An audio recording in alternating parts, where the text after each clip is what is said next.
Welcome to Burlap Teachers. Enjoy the video. You begin by confirming your Vivo model and FunTouch OS version. Because menus differ, this matters. Once noted, make sure battery is above 20% and Wi-Fi is on to prevent disruptions. Backup game data and game space settings. You may need them later. Now open Settings, search for Game Space, and tap its entry.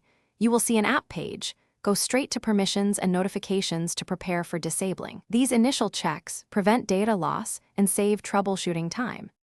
You remove all games from Game Space first. That severs the links between titles and the service.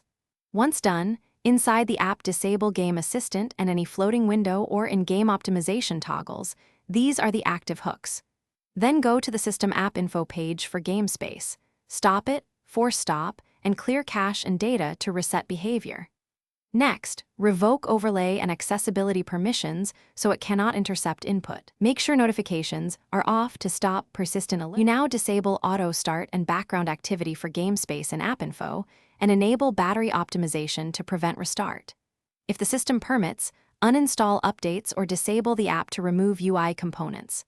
After making changes, reboot the phone to apply them. Once the device is back, launch a game and confirm there are no overlays, notifications, or performance tweaks. If Game Space still appears, clear Play Services cache. Repeat permission revokes, then reboot again. This usually resolves lingering activation. Thanks for watching. Consider subscribing if this video helped you.